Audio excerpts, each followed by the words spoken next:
Cricket ಕೇವಲ ಒಂದು ಆಟವಲ್ಲ, ಅದೊಂದು ಭಾವನೆ. ಮೈದಾನದಲ್ಲಿ ರನ್ ಮಳೆ ಹರಿಸುವ ಆಟಗಾರರು ಮೈದಾನದ ಹೊರಗೆ ತಮ್ಮ ವೈಯಕ್ತಿಕ ಜೀವನದ ನಿರ್ಧಾರಗಳಿಂದ ಸುದ್ದಿಯಾಗಿರ್ತಾರೆ. ಭಾರತದ ಮಾಜಿ ಸ್ಟಾರ್ ಬ್ಯಾಟರ್ ಮತ್ತು ಸಚಿನ್ ತೆಂಡೂಲ್ಕರ್ ಅವರ ಬಾಲ್ಯದ ಗೆಳೆಯ ವಿನೋದ್ ಕಾಂಬ್ಳಿ ಹಿಂದೂ ಕುಟುಂಬದಲ್ಲಿ ಜನಿಸಿದವರು. ಆದರೆ ಅವರು ನಂತರ ಕ್ರೈಸ್ತ ಧರ್ಮಕ್ಕೆ ಮತಾಂತರಗೊಂಡರು. ತಮ್ಮ ಪತ್ನಿ ಆಂಡ್ರಿಯಾ ಅವರ ಮೇಲಿನ ಪ್ರೀತಿ ಮತ್ತು ವೈಯಕ್ತಿಕ ನಂಬಿಕೆಯಿಂದ ಅವರು ಈ ನಿರ್ಧಾರ ತೆಗೆದುಕೊಂಡರು ಎಂದು ಹೇಳಲಾಗುತ್ತದೆ. ಪಾಕಿಸ್ತಾನದ ಬ್ಯಾಟಿಂಗ್ ದಿಗ್ಗಜ ಮೊಹಮ್ಮದ್ ಯೂಸುಫ್ ಅವರ ಕತೆ ಅತ್ಯಂತ ಚರ್ಚಿತವಾದದ್ದು. ಇವರು ಕ್ರೈಸ್ತ ಕುಟುಂಬದಲ್ಲಿ ಜನಿಸಿದ್ರು ಮತ್ತು ಇವರ ಮೂಲ ಹೆಸರು ಯೂಸುಫ್ ಯೋಹಾನ. 2005ರಲ್ಲಿ ಇವರು ಇಸ್ಲಾಂ ಧರ್ಮಕ್ಕೆ ಮತಾಂತರಗೊಂಡು ತಮ್ಮ ಹೆಸರನ್ನ ಮೊಹಮ್ಮದ್ ಯೂಸುಫ್ ಎಂದು ಬದಲಾಯಿಸಿಕೊಂಡ್ರು.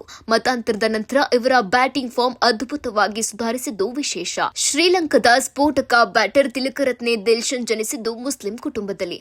ಆಗ ಅವರ ಹೆಸರು ತುವಾನ್ ಮೊಹಮ್ಮದ್ ದಿಲ್ಶನ್ ಎಂದಾಗಿತ್ತು. ಆದರೆ ಅವರ ಪೋಷಕರು ಬೇರ್ಪಟ್ಟ ನಂತರ ದಿಲ್ಶನ್ ತಮ್ಮ 16ನೇ ವಯಸ್ಸಿನಲ್ಲಿ ತಾಯಿಯ ಧರ್ಮವಾದ ಬೌದ್ಧ ಧರ್ಮವನ್ನ ಅಪ್ಪಿಕೊಂಡ್ರು. ದಕ್ಷಿಣ ಆಫ್ರಿಕಾದ ವೇಗದ ಬೌಲರ್ ವೇನ್ ಪಾರ್ನೆಲ್ 2011ರಲ್ಲೇ ಇಸ್ಲಾಂ ಧರ್ಮಕ್ಕೆ ಮತಾಂತರಗೊಂಡ್ರು. ಧರ್ಮ ಬದಲಿಸಿದ ನಂತರ ಅವರು ತಮ್ಮ ಹೆಸರನ್ನ ವಲೀದ್ ಎಂದು ಇಟ್ಟುಕೊಂಡಿದ್ರು. ಕ್ರಿಕೆಟ್ ಜಗತ್ತಿನಲ್ಲಿ ವೇನ್ ಪಾರ್ನೆಲ್ ಎಂಬ ಹೆಸರಿನಲ್ಲೇ ಮುಂದುವರಿತಾ ಇದ್ದಾರೆ. ಶ್ರೀಲಂಕಾದ ಸ್ಪಿನ್ನರ್ ಸೂರಜ್ ರಂದೀವ್ ಕೂಡ ಮುಸ್ಲಿಂ ಕುಟುಂಬದಲ್ಲಿ ಜನಿಸಿದವರು. ಅವರ ಮೂಲ ಹೆಸರು ಮೊಹಮ್ಮದ್ ಮಾರ್ಷುಕ್ ಮೊಹಮ್ಮದ್ ಸೂರಜ್. ನಂತರ ಅವರು ಬೌದ್ಧ ಧರ್ಮಕ್ಕೆ ಮತಾಂತರಗೊಂಡು ಸೂರಜ್ ರಂದೀವ್ ಎಂದು ಹೆಸರು ಬದಲಾಯಿಸಿಕೊಂಡ್ರು. ಇತ್ತೀಚೆಗೆ ಇವರು ಆಸ್ಟ್ರೇಲಿಯಾದಲ್ಲಿ ಬಸ್ ಡ್ರೈವರ್ ಆಗಿ ಕೆಲಸ ಮಾಡ್ತಾ ಸುದ್ದಿಯಾಗಿದ್ರು. ಬಾಂಗ್ಲಾದೇಶದ ವೇಗರ್ ಬೌಲರ್ ಆಗಿದ್ದ ಮೊಹಮ್ಮದ್ ಹಸನ್ ಅವರು ಇಸ್ಲಾಂ ಧರ್ಮ ತೊರೆದು ಹಿಂದೂ ಧರ್ಮಕ್ಕೆ ಮತಾಂತರಗೊಂಡ್ರು. ಮತಾಂತರದ ನಂತರ ಅವರು ತಮ್ಮ ಹೆಸರನ್ನ ವಿಕಾಸ್ ರಂಜನ್ ದಾಸ್ ಎಂದು ಬದಲಾಯಿಸಿಕೊಂಡ್ರು.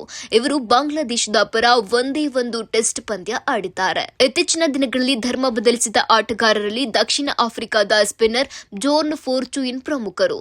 ಇವರು 2021ರಲ್ಲಿ ಇಸ್ಲಾಂ ಧರ್ಮಕ್ಕೆ ಮತಾಂತರಗೊಂಡು ತಮ್ಮ ಹೆಸರನ್ನ ಇಮಾದ್ ಎಂದು ಬದಲಿಸಿಕೊಂಡ್ರು.